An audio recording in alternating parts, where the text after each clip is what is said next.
is still strike territory. Still don't know what's causing it. It makes no sense whether it's tire calibration or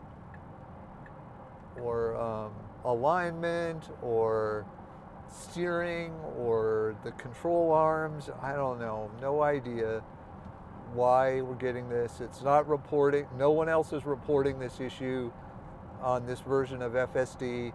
I've only run across one other person that had this problem, and then alignment solved it for them. The problem went away after an alignment, and but no one else has this problem.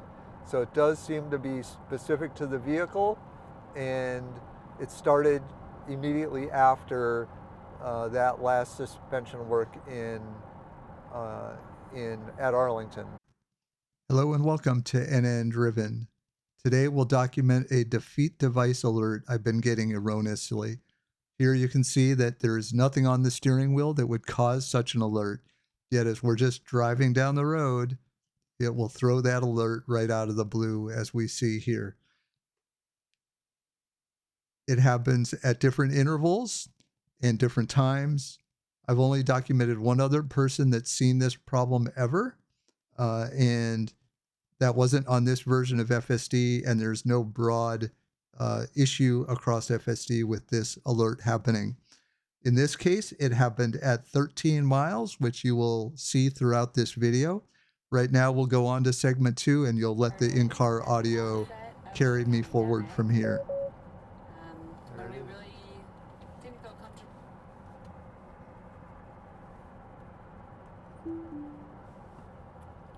All right, hands-on defeat device again, this time at 13 miles from when we started the next leg in Frederick.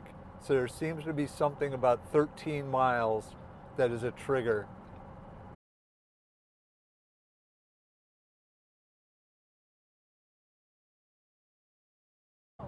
Just want to show again that it's not always when you get the pay attention alarm that, you know, here we were, I put my hand on the wheel and it went away without the alert warning.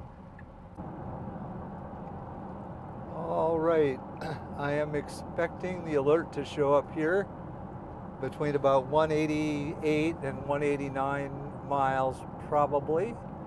We'll see if it happens.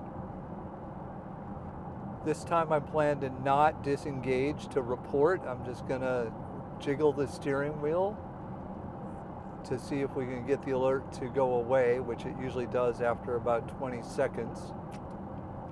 And then that will maybe allow us to see whether it'll come back again, although we only have about 10 miles till we're gonna stop, so we probably won't see it. Still waiting. 188.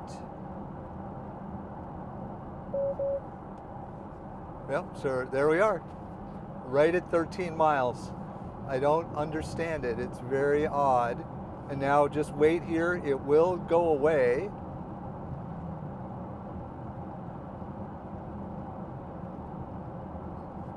It will go away, and now we'll see if it comes back again.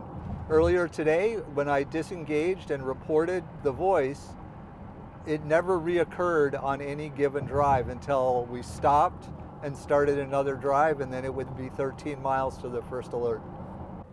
All right, we're at our stop here, and we went 189 to 215, which is 26 miles without an alert. So it's not just every 13 miles, that's for sure. Once you have that first one, it changes. All right, it's been 12 and a half miles since we started this segment. We've got a 96-mile segment altogether. We should get an alert here within the next half a mile or so, I would think, right at about 13 miles. And we'll see what happens then, and then we'll see if we get any more alerts on the remainder of the drive. All right, we should be right around 13 miles now. And see what we get. And so I'll report this one when it shows up.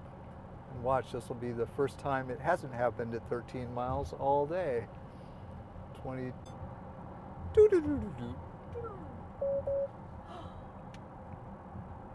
Start recording. Okay, well, just as I stopped, it reacted to this Toyota Camry, it looks like, coming onto the road, and we got the hands-on defeat device right at that time.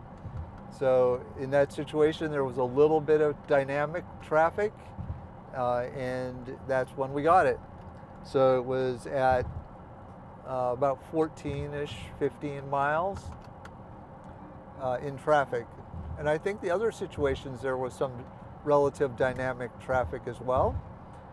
So at this point, we will just let this play out the rest of the drive, 96 miles total, and we'll see how many times we get an alert. We are on the interstates all the way around to the Springfield, Virginia supercharger. So we'll come back when we get the alert. Stop recording. Mr. Vice President, I am not the reason no one trusts you. No, I will not equivocate on my opinion. I have always... Start recording. All right, so we just got the alert again at 275 miles, which was 45-ish miles since the first one. But again, you saw we were not doing anything special, just driving down the road. And after 45 miles there, that alert shows up. So that's 2 on this segment. I'm going to just continue to let it run. And if we get, I think, 2 more, we'll get a strikeout. And we'll see how that goes. All right, we're coming to the end of this 96-mile drive. We had the 2 alerts, and that is it. That's definitely fewer than on our drive to and from New York a couple of weeks ago, where we couldn't even go, 50 miles without getting a strike. But across 200 miles, a 200-mile segment, an average of 2 every, 100 miles is still strike territory. Still don't know what's causing it. It makes no sense whether it's tire calibration or alignment or steering or the control arms. I don't know. No idea why we're getting this. It's not reporting. No one else is reporting this issue on this version of FSD. I've only run across one other person that had this problem, and then alignment solved it for them. The problem went away after an alignment, and but no one else has this problem. So it does seem to be specific to the vehicle, and it started immediately after that last suspension work at Arlington. So I don't know, but it sure would be nice to get it fixed.